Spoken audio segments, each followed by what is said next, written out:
कभी कभी ना इतिहास के बड़े बड़े फैसले सिर्फ एक फोन कॉल पर टिके होते हैं। हाँ बिल्कुल। और आज हम एक ऐसी ही बहुत तनावपूर्ण कॉल की कहानी में उतरने वाले हैं। ये डोनाल्ड ट्रंप और निकोलस मदुरो के बीच हुई थी, है ना? हाँ बिल्कुल, एक गुप्त बातचीत। हमारे पास मियामी हेराल्ड के कुछ अंश हैं जो बताते हैं कि कैसे एक सीक्रेट डील लगभग हुई गई थी, पर वो टूट गई। और ये कोई दोस्ताना बातचीत नहीं थी, ये तो एक अल्टीमेटम था। हाँ, कॉल का सार तो एक ही लाइन में था, देश छोड़ दो और हम तुम्हें सुरक्षित जाने देंगे। बिल्कुल सीधा सीधा। अमेरिका का ऑफर बहुत साफ था।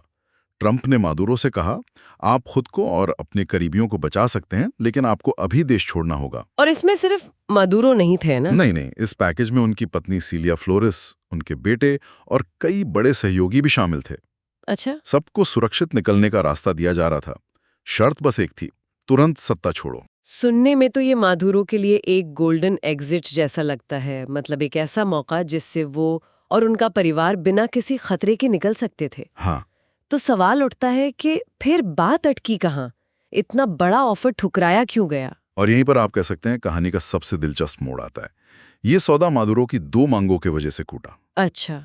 और पहली मांग तो अपने आप में ही बहुत बहुत बड़ी थी। हाँ, मैंने भी पढ़ा। उनकी पहली मांग थी वैश्विक माफी, मतलब ग्लोबल एमनेस्टी। जी, वो चाहते थे कि उन्हें और उनके साथियों को उनके कार्यकाल में किए गए किसी भी अपराध के लिए दुनिया में कहीं भी जवाबदेह न ठहराया जाए। एक तरह से भविष्य के लिए एक get out of jail free card मांग रहे थे, जो जाहिर है अमेरिका के लिए मानना नामुमकिन था। लेकिन दूसरी मांग तो इससे भी ज्यादा हैरान करने वाली थी। हाँ, वो सत्ता की असली चाबी अपने हाथ में रखना चाहते थे। बिल्कुल, उन्होंने कहा कि ठीक है, अगर वे स्वतंत्र चुनाव होने भी देते हैं तब भी वेनेजुएला के सशस्त्र बलों का नियंत्रण उनके ही पास रहेगा। सोचिए जरा। ये तो बहुत बड़ी बात है।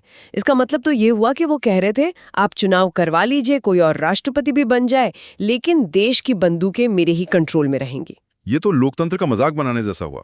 बिल्कुल। सत्ता का शांतिपूर्ण हस्तांतरण तो तभी होता है जब सेना नए शासक के प्रति वफादार हो, पुराने के प्रति नहीं। मतलब वो पद छोड़ने को तैयार थे, पर ताकत नहीं। सही। वो सिर्फ राष्ट्रपति भवन खाली कर रहे थे, देश का असल नियंत्रण नहीं छोड़ रहे थे। ऐसे में अमेरिका के पास तो कोई और चारा बचा ही नहीं होगा। अगर वो ये मांग मान लेते तो ये एक तरह से मादुरो की ही जीत होती। बिल्कुल। और इसीलिए वॉशिंगटन ने इन दोनों मांगों को तुरंत खारिज कर दिया। उनका संदेश साफ था, कोई बीच का रास्ता नहीं। आपको पूरी तरह से सत्ता छोड़नी होगी। हाँ, और बातचीत वहीं खत्म हो गई। और इस नाकाम बातचीत का नतीजा क्या हुआ? तनाव और बढ़ गया होगा, बहुत ज्यादा।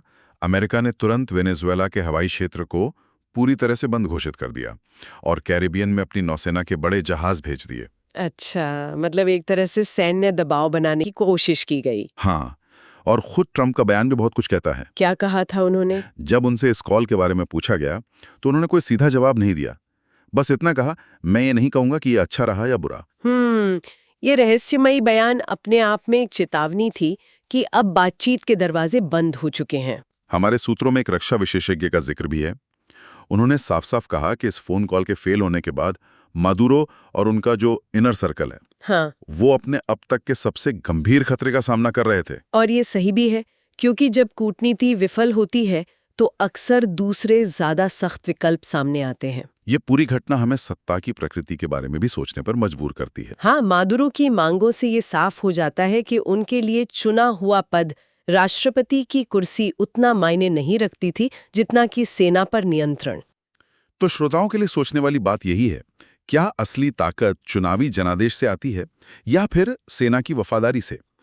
ये कहानी दिखाती है कि कुछ नेताओं के लिए सत्ता का मतलब सिर्फ कागज पर लिखा एक पद नहीं, बल्कि वो बंदूकें होती हैं जो उस पद की रक्षा करती हैं।